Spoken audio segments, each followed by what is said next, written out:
फुलुछि महानदी महानदी में बन्या आशंका सृष्टि होइछि। उपर मुंडरे लगाण वर्षा जोगु हीराकुद जलभंडारर जलस्तर वृद्धि पाइछि। फल हीराकुद गेट खोली महानदी में जलस्तर वृद्धि पाइछि। बन्या जल मुंडली में पहुंची। मुंडली में सकाळ 6टा सुधा 5,92,225 क्यूसेक बन्या जल प्रवाहित होउतबा बेले मुंडलीर उपर भागरे जलस्तर 88.90 फुट थिबा बेले तळ भागरे 86.90 फुट रही। वर्तमान महानदीर जलस्तर द्रुत गति में वृद्धि पाउथबा बेले महानदी में मध्यम धरणर बन्या आशंका रही। महानदीर जल प्रवाहर मात्रा 6 लाख टपिले बांकीर तलिया अंचल में बन्या पानी पशिबार आशंका रही। अधिक आलोचना करबा मुंडली जोड़ी होती बांकी रिपोर्टर तापस जेना। तापस, वर्तमान मुंडली रे किभली रही स्टाटस बा पानीर स्थिति वर्तमान कौन रही? देखो गायत्री जमी कहीपर सकाल जेहेतु गोटे बड़ खबर सामना को आसी कहीं जल संपद विभाग आकलन ठारू अधिक वर्तमान बन्या जल प्रवाहित होउछि मुंडल ठारे।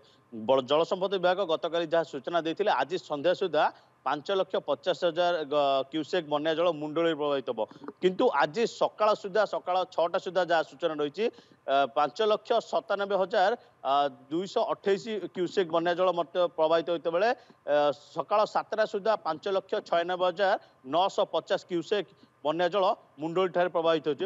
ये जहाँ क्रमशः वृद्धि पाइबार लगी कहीं बर्तमान महानदीर जलस्तर धीरे धीरे वृद्धि पाइबार लगी। आपको चित्र देखी देखिपे ये मुंडली ठार चित्र किभली भाव में बर्तमान मुंडली ठारे महानदीर जलस्तर धीरे धीरे जेहेतु वृद्धि पाउछि एवं पाखापाखि 5,96,950 क्यूसेक बन्या जल प्रवाहित होते बेले या संध्या सुधा 6,50,000 छुईब बोली जहाँ सूचना रही। किंतु जहाँ एक प्रकार कहवा महानदी में मध्यम धरण बन्या जेहेतु आशंका कराउछि जेहेतु बांकी एक तलिया अंचल बांकी में बन्यार प्रभाव देखा मिल कहीं जेहेतु 6 लाख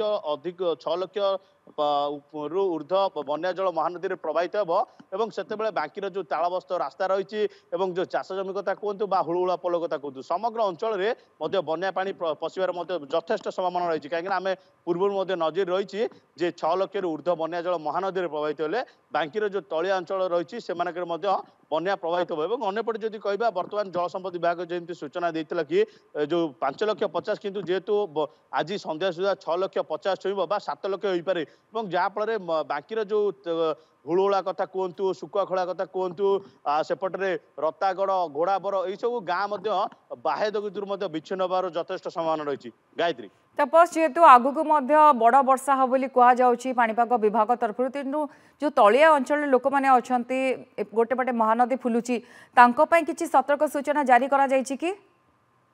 देखो जमी कहीपर जेहेतु बांकी प्रशासन जेहेतु बांकी एक तलिया अंचल और बन्या प्रभावित अंचल तेज से अंचल जेहेतु सबु समय जेहेतु महानदी में बन्या आसिले प्रथम बांकी प्रभावित होते से बांकी प्रशासन संपूर्ण सजग रही जदि बांकीर जो तलिया अंचल जदि बन्या पानी पशे और जदि स्थानांतर करने जदि किसी आवश्यकता पड़े तबे तुरंत स्थानांतरित कर जो रही तलिया अंचल जो घर सब रही सतर्कता पूर्व जेहेतु पूर्व एक उपजिलापाल मीटिंग करते जहाँफल कि बांकीर जो बन्या पीड़ित अंचल कौ अंचल बन्या प्रभावित हुए से अंचल को किभली भाव में त्वरित दिगरे ध्यान दिज्व जदि बन्या हुए तेज किभली भाव में सेठू स्थानांतरित कर सुरक्षित जगह को नियाजिव बात्या आश्रयस्थल नियाजिव से प्रस्तुति पूर्व सरी जदि बन्या हुए बोट्र आवश्यकता पड़े तेज से प्रत्येक बात्यास्थल में जो बांकीर बिलीपड़ा कथा कहतु तालबस्त कथा कहतु सुकुआखोला समस्त अंचल